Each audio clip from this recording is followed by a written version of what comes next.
Chapter 9. Birdsong. Usually, the tower overlooking the lands outside Underbridge was a source of comfort and tranquility to Tika. It was her little private corner of the world, her secret sanctuary, isolated from all of her mundane troubles. But tonight, it scared her. She stared up at the tower, her hands wringing together nervously over her chest. The tower loomed over her like a titan, cast into shadow by the overhead backlight of the pale ring. But there was still the whistling coming from the roof, that gentle, beautiful sound that had first drawn Tika's attention in Archshade.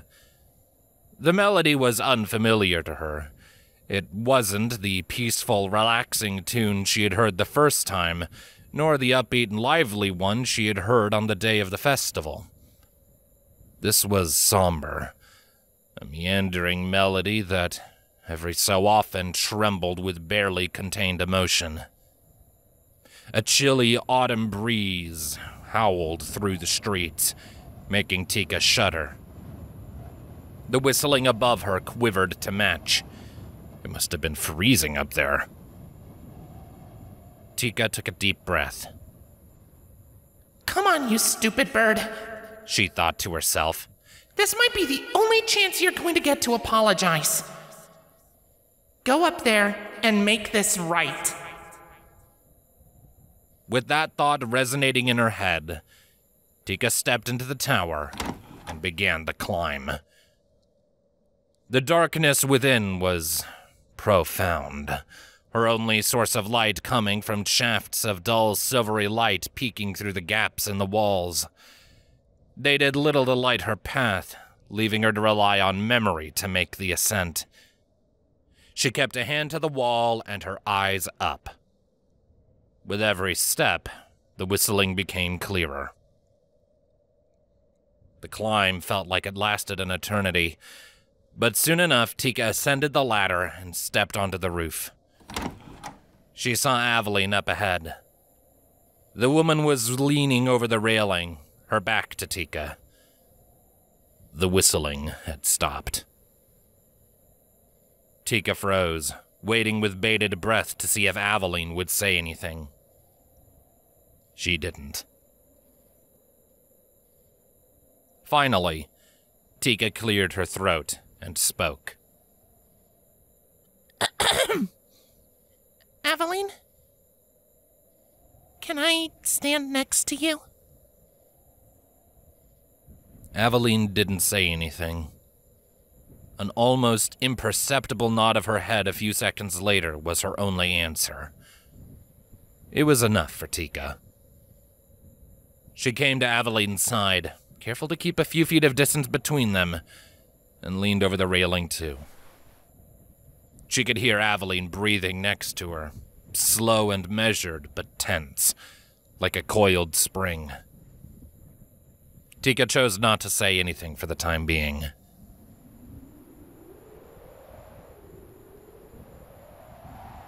The two must have stood in silence for several minutes. In the end, it was Avaline who broke that silence.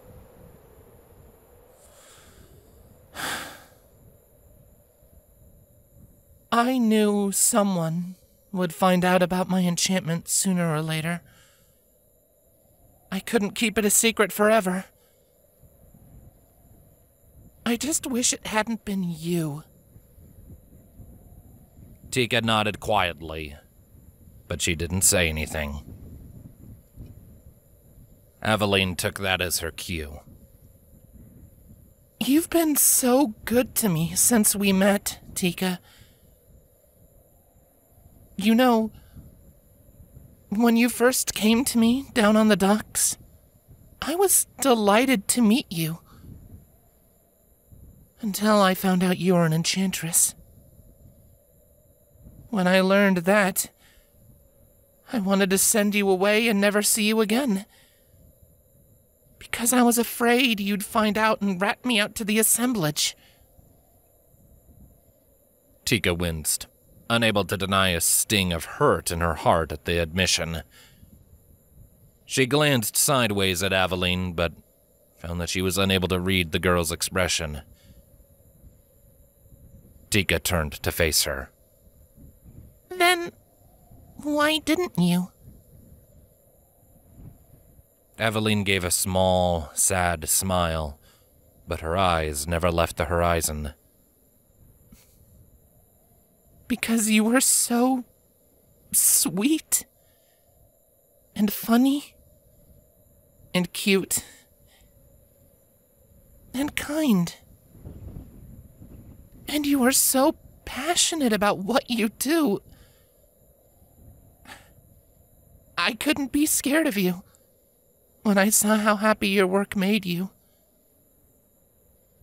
And when I was showing you around, you made me laugh and smile more than any of my other friends have in a long time.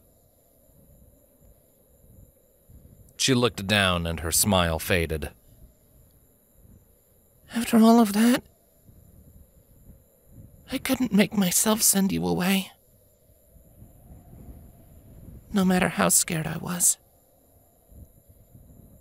Tika nodded along, returning her gaze to the horizon. She spotted an owl flitting by in the distance, free as the wind and barely visible as a black, fluttering dot against the ring. Avaline huffed. But you did find out. And now I know where we stand. Tika flinched, her eyes lowering. She took in a quiet breath to steel herself, then spoke. Avaline, I am so sorry for everything. For what I said, for how I acted, for scaring you. I got too caught up in what I'd been told and what I'd read. I didn't listen to what you had to say. I was so scared and confused that I didn't think about how bad it must have been for you. I was being a big, stupid, selfish jerk, and I have no excuses. I'm just sorry. With that, Tika closed her eyes, took a breath, and waited for Avaline to make her judgment. Seconds ticked by, and her anxiety grew with each and every one. Doubts began to race through her mind. Had she said enough? Had she said too much? What did she do if Avaline didn't accept her apology? Did she just walk away? The yearning burned hotter in her breast at the idea. Beside her, Avaline was quiet for a long while. It was clear that she was deep in thought. She turned to Tika, eyeing her up and down, searching for something. When at last she found it, she heaved a long and tired sigh.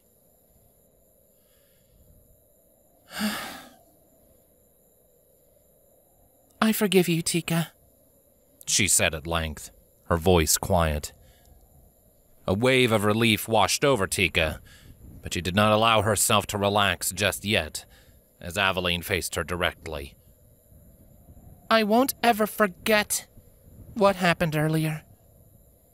I won't forget what you said. But I do forgive you. Tika let out a breath she hadn't even realized she'd been holding at those words. She offered Avaline a timid smile.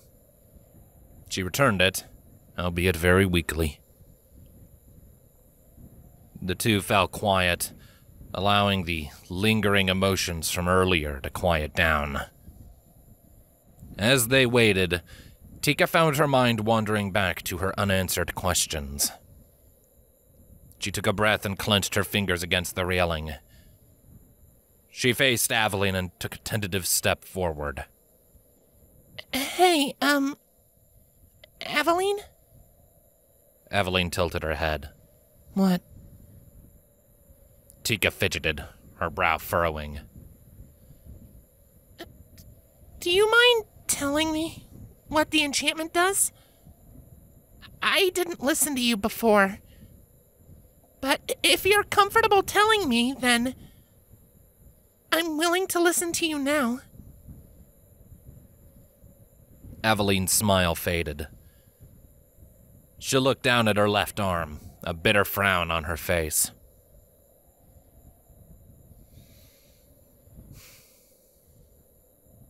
All right, she finally conceded. With a nod, she rolled up her sleeve and began to unravel the bandages. Slowly but surely, the runes carved into her flesh became visible, gleaming brilliantly in the dark of the night. Tika felt the churning of disgust in her gut, but she forced herself not to look away. Avaline held her arm out to Tika, giving her a full and unobstructed view of the runes. Here. Read them, she instructed softly. You can read them, right? You are an enchantress. Tika nodded. She leaned in to get a better look, taking a ginger hold of Avaline's wrist to hold the arm steady. As her eyes took in the runes properly, it occurred to her that, whoever did this, they were a master. The runes were precise, evenly spaced, and surprisingly neat for being carved into skin and muscle tissue. Doubly so when considering that Avaline had only been a child at the time. That the runes had held their shape as Avaline had grown implied a profound understanding of these things that put even Bradigan's wealth of expertise to shame. It didn't take her more than a few seconds to translate the words. Huh. These runes. Roughly translated, they instruct your blood to flow as it should, and your heart to beat to its rhythm. She frowned, pondering the meaning of the instructions, and looked up into Avaline's eyes. Is there something wrong with your heart? Avaline nodded, her eyes downcast. Her free hand drifted up to her chest to hover over her heart. Yeah, there is.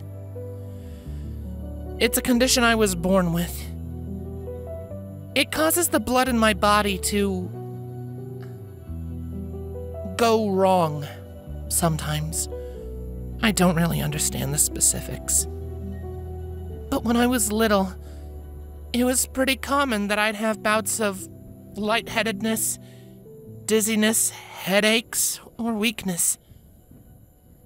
My heart would beat so hard sometimes that I could hear it pounding in my ears, even if I wasn't doing anything. Tika's beak fell open. Oh, gods. Is there no cure? Avaline shook her head despondently. I don't think so. We looked. It's just something I'm going to have to live with. Tika's fingers slid down Avaline's wrist, briefly passing over her bracelet, and took hold of her hand. That's horrible, she said quietly. Avaline shrugged. It wasn't so bad at first. But when I was around 10 years old, it started getting worse. A lot worse. It was killing me. Her expression darkened, and her shoulders slumped. Just like it did with my mother. Tika's eyes widened. Your mom's dead. Yes. Avaline confirmed quietly. She died when I was 8. The condition gave her a heart attack. The condition was worse than me, though. So a couple of years later, it started happening to me, too.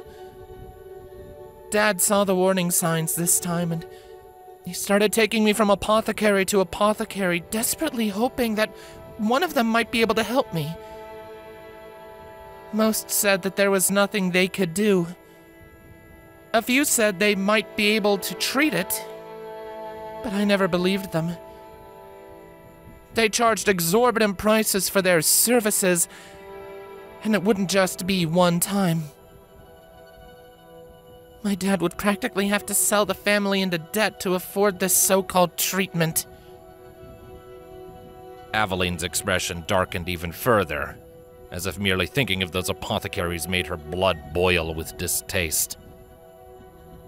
But Dad was so afraid of losing me too, that he was all too willing to destroy himself for my sake.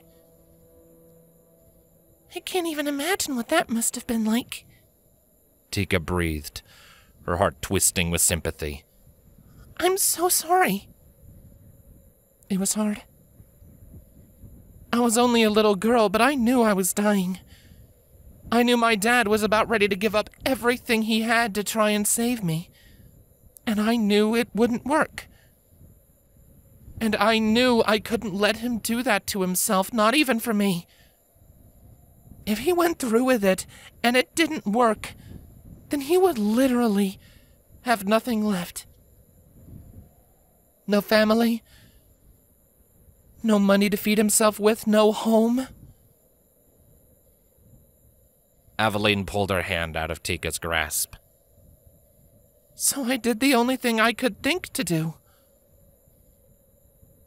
I decided I would solve the problem myself.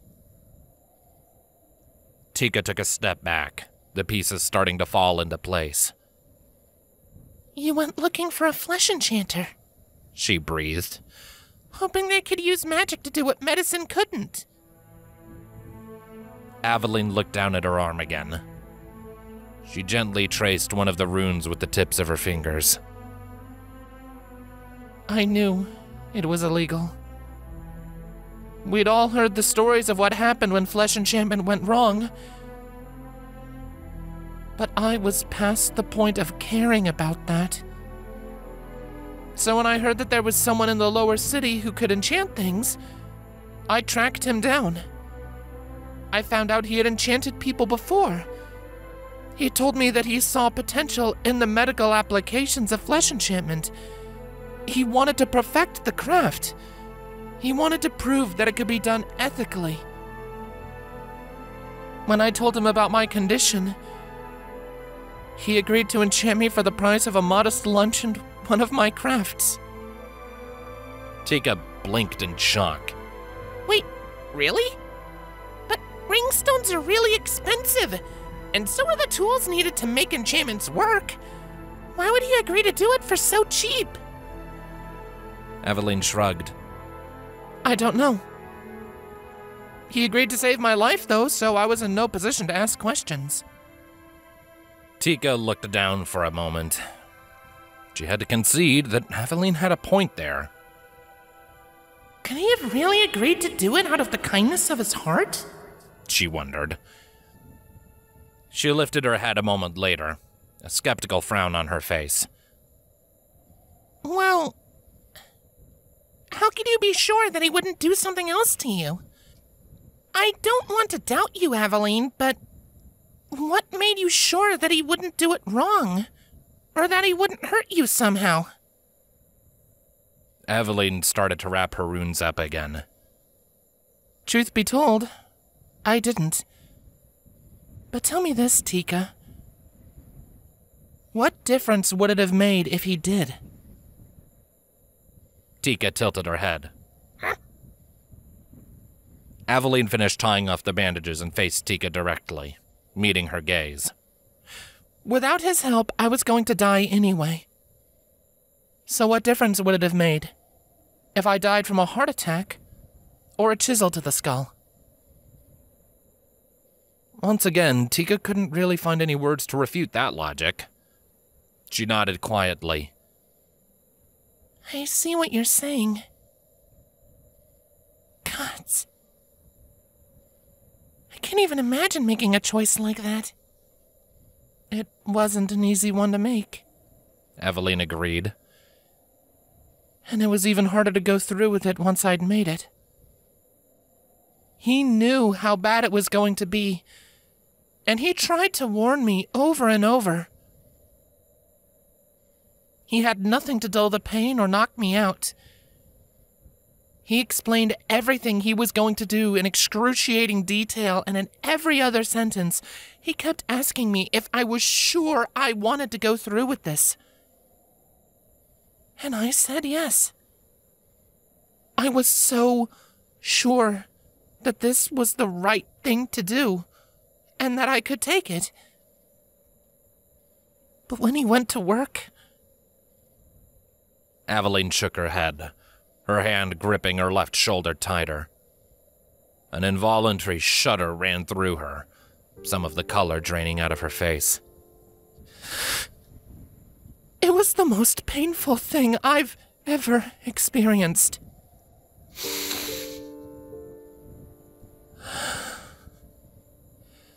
I regretted it immediately.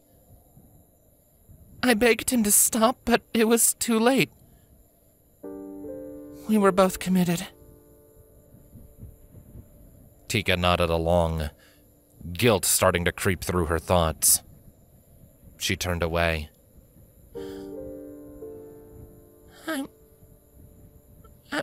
I'm sorry I made you relive that, she whispered quietly. I never should have taken you into that room. No. You had no way of knowing. I should have said no. I should have known going in there would hurt, Avaline said quietly. She turned to look out over the land again. Another chill breeze blew by, sending her hair drifting. Not long after he started, I passed out from the pain. When I woke up, he had finished. My arm was enchanted and wrapped in bandages. It hurt so much. It still does sometimes. I could barely use my arm for weeks. But it worked. Tika nodded quietly. She didn't say a word, but hoping it was permissible, she reached out to pull Avaline into a hug. The human girl stepped back from the embrace, and Tika withdrew, her face contorting with hurt. She mentally chided herself and looked away. I'm glad you made it. Avaline took a breath, then glanced at her. Me too, she whispered. A few seconds passed in silence. Tika's eyes wandered from Avaline's and landed on her enchanted arm. She was still processing all she had been told, trying to reconcile the reality in front of her. A thought occurred to her then. She looked back into Avaline's eyes. So, if you don't mind my asking, where's your ringstone? She asked curiously. You have to have the original stone on your person, or the enchantment wouldn't work. Avaline frowned, shifting away from Tika again. A few seconds later, she relented.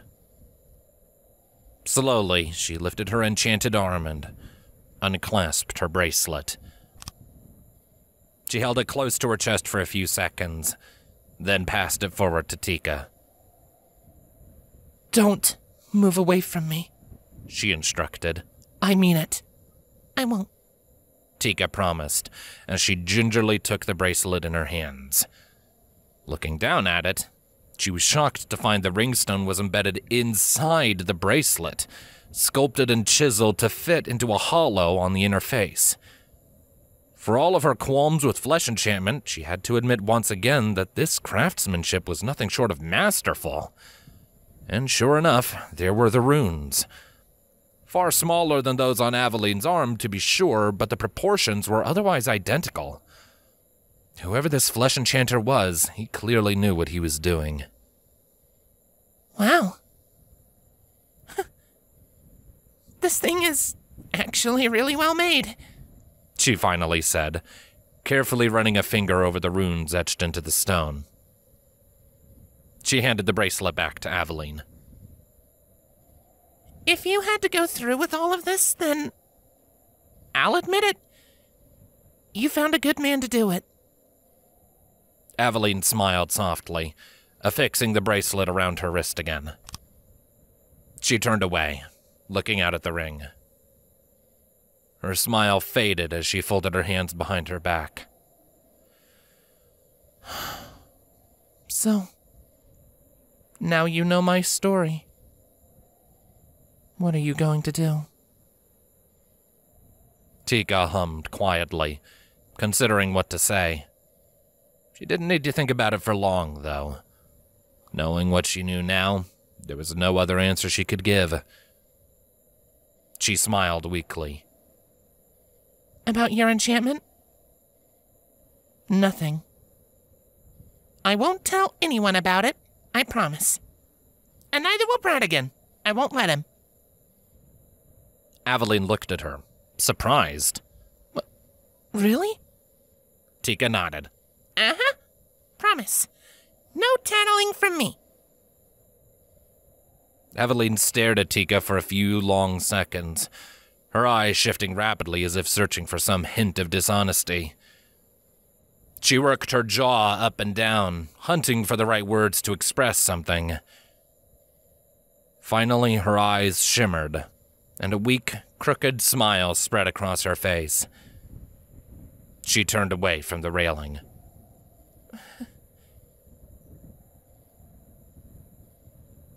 Thank you, Tika.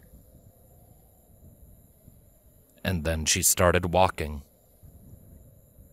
Tika blinked, momentarily confused. She took a step after Avaline. Avaline? Where are you? I'm going home, Avaline said, coming to a stop about halfway across the roof. She took a deep breath.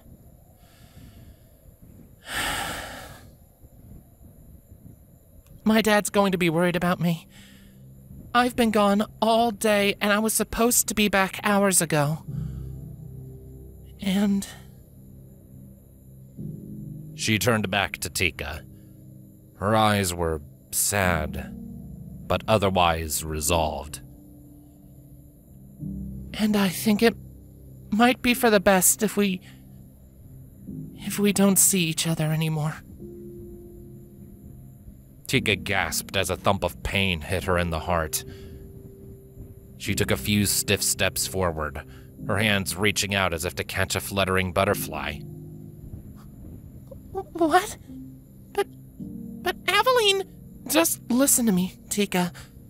Avaline cut her off, tensing slightly. I'm enchanted. Whether we like it or not, that makes me a criminal. You and Bradigan are enchanters. If I'm ever found out by someone not willing to turn a blind eye, then there's a good chance that both of you could be implicated. Either you'd be accused of sheltering me, or you'd be accused of doing the deed yourselves, and I can't. Avaline turned away to hide the tears building in her eyes. I can't let that happen to you, either of you. I can't let the people I care about get in trouble or get hurt because of me. Tika's heart twisted in her chest again. This was all wrong. She had come up here in the hopes of smoothing things over and building their friendship back up, but this? She shook her head weakly in defiance. Ava, please. Avaline did not look back. It's been wonderful to know you, Tika, she said, her voice shaking. You're a good person. And I mean it when I say that I wish nothing but the best for you. Thank you. Goodbye. And with that, Avaline started walking away. Tika stepped after her, reaching out. This can't be it, can it? This cannot be how this all ends. She understood where Avaline was coming from, and indeed, the human may very well have been right. If Avaline's enchantment was discovered, and then it was found out that Tika and Bradigan knew about it, they would all pay the price. It was a risk, not just to Avaline, but to everyone else involved. So from a purely logical point of view, it made sense. Tika hated it, but she couldn't logically refute it. But the yearning, that damned yearning, had never cared for what made logical sense. It had made logical sense for her father to stay with her and her mother, and help raise her. But in the end, the yearning had been so strong in him that he had been forced to leave them, for his own well-being if nothing else. It had made logical sense for the Kraven to settle and build up homes and communities, but the yearning sent them roaming the world as disparate nomads. It made logical sense to let Avaline go. The yearning decided that was unacceptable. Before Tika even realized she was moving, she had run after Avaline and taken hold of the woman's hand. It was cool and soft to the touch, and Tika held on for dear life. Avaline came to a stop, then turned to look at Tika in surprise. Please don't go! Tika pleaded, shaking her head frantically. Not like this! Avaline frowned. She tried to tug her hand out of Tika's grip, but for once, Tika's grip was stronger. Let me go, Tika, Avaline stressed. Tika shook her head again. I can't! I don't care if it's dangerous. I don't care if I could get in trouble for it. I want to keep seeing you, Avaline. Avaline turned to face her fully, her frown deepening.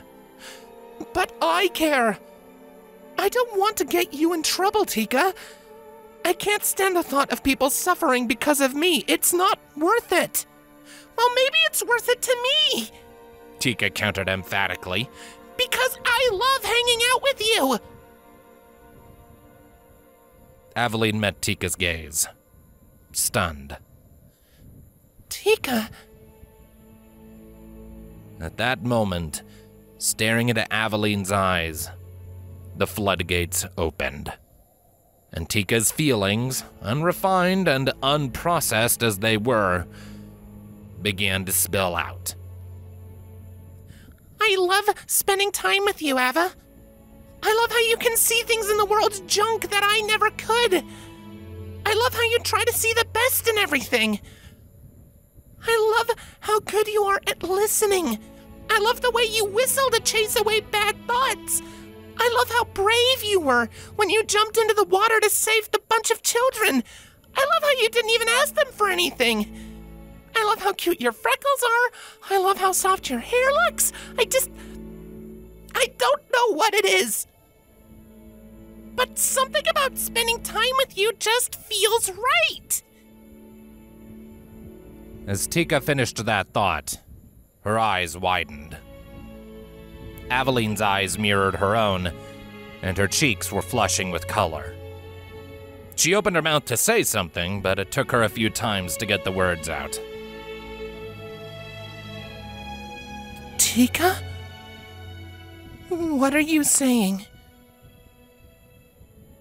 Tika lowered her head. She took a breath and continued.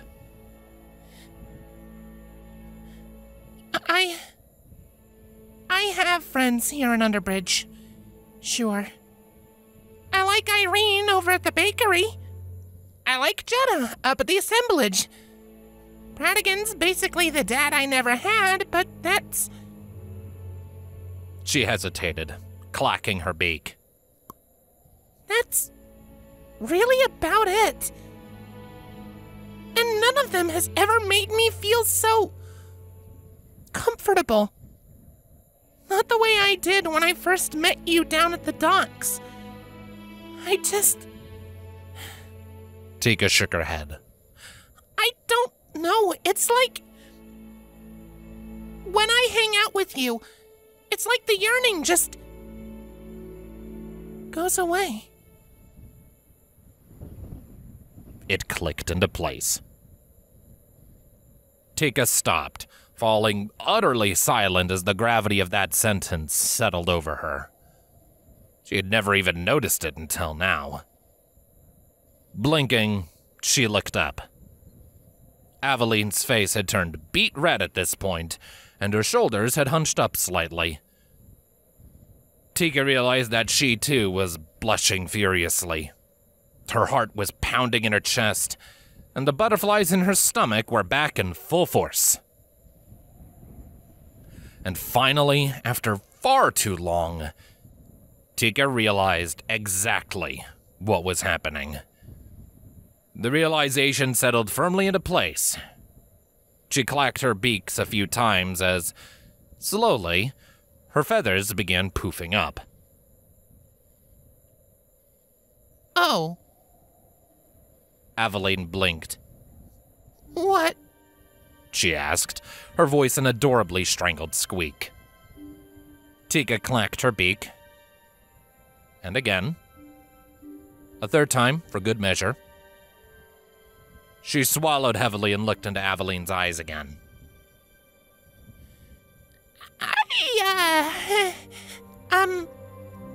Avaline? Yes? Tika clacked her beak for a fourth time. Or was it fifth? She couldn't really be sure anymore. Her mind was a haze of emotions as the reality of the situation hit her like the wing beat of an angry dragon. I think I'm...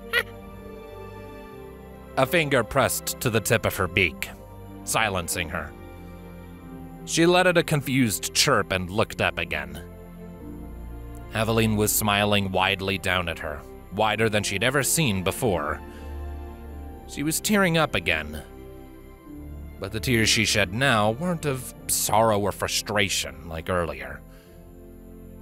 She shook her head. I think I get what you're trying to say, she said quietly. Tika lightly brushed Avaline's hand away. Okay. Can I say it anyway? Avaline nodded silently. Tika took a deep breath. Then another. She curled her hands into fists and pumped them by her sides as her cheeks puffed up. Nothing happened. Oh, come on! She complained internally. Why is this so scary? Oh, come on, you stupid bird! She chastised herself in her native language, slapping herself in the cheeks. Just say the thing! Avaline giggled, and the little sound made the butterflies go just a little more crazy in Tika's belly. She took one more deep breath. Okay.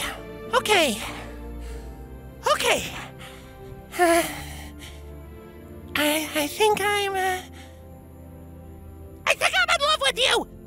She finally blurted out, loud and frantic, forcing the words out before she could think about what she was saying. Her hands then slapped to her beak.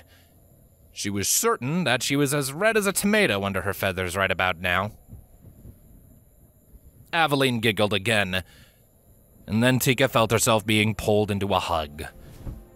She tensed, surprised by the sudden display of affection, especially given Avaline had denied it earlier. A moment later, she returned it gladly, resting her lower beak on Avaline's shoulder and basking in the other woman's warmth. She closed her eyes. So, please, just keep me around just a little while longer, she requested quietly. If it doesn't work out, it doesn't work out, but I don't want to let this go. Not like this, at least. She heard a breath right by her ear, and Avaline whispered, Well, with a plea like that, I think I can stick around for a little while. Besides... There was a pause. Avaline tensed, and Tika could feel her heating up slightly. I think I might feel the same way. Tika leaned back, eyes wide. What? Really? She questioned in shock. Avaline nodded, idly toying with a strand of her hair. I told you before, didn't I? You're cute, you're passionate, you're sweet, you're kind, and you're funny, she recounted. She looked up into one side for a second, blushing like mad. When she looked back down at Tika, her smile was mesmerizing. She placed a hand on Tika's cheek, her thumb rubbing into the feathers there. The sensation made Tika just about melt. She let out something between a sob and a laugh, overjoyed and overwhelmed at the string of compliments. It was only then that she realized just how close to Avaline she was. Their bodies were pressed together, and their faces were only inches apart. Or, well, Tika's beak was inches from Avaline's nose. And in her time living among the humans, Tika had read enough works of cheesy romance literature to have an idea of what was supposed to happen next. And she wanted to, for sure. But there was just one problem. So, how do I kiss you? Tika asked dumbly. Avaline blinked, her smile fading. What? Tika pulled back, her hands running over her beak as a sudden upsurge of panic began to take over. In all of the human romances I've read, when something like this happens, the young couple always have their first kiss under the ring light, or by a waterfall, or by a lake, or a campfire, or some stupid romantic crap like that. It's like a rule or something, and it's always really sweet and nice. It is that, Avaline agreed. but I don't think you should really be basing your expectations off of what you read in cheesy romance books. Tika shook her head. I know, but still, human couples kiss a bunch, don't they? That weird thing they do where their lips go up and they make this weird sucky noise, and it's supposed to feel nice and be an expression of love and junk, but look it! She turned and jabbed her beak in Avaline's general direction. I don't have lips! I have a beak! How the hell am I supposed to kiss you if I don't have lips? Avaline snickered and shook her head in exasperation. Tika, come on. You don't have to kiss me. But I want to! Tika countered, puffing up her cheeks. Human city, human girlfriend. If I want to do the human thing. But just, how do I? Do I just go in and touch my beak to your lips or something? Which part? The tip? But then I'm just pecking you in the face. That's not romantic. Tika, I mean, what if I stab you in the eye? Or the teeth? Or what if I just break your skin? Tika went on, well and truly working herself up. That's not romantic either. That's just painful. That's a disaster waiting to happen. Tika! Avaline's hand suddenly shot out, cutting Tika off before she could spiral any further. They took hold of the Kraven's face and held it still. Her cool hands were firm but oh so gentle. Tika let out a few uncertain chirping sounds as Avaline looked into her eyes. And then, Avaline kissed her. Tika promptly poofed up again. Avaline's lips found a spot an inch or so above the tip of her beak, right on the central ridge. The contact was brief and tender, but no less electrifying for it. Tika went rigid, then began to basically melt, her eyes crossing to focus on the spot where Avaline's lips met her beak. And no, it was not because she was melting with feelings of love and affection, thank you very much.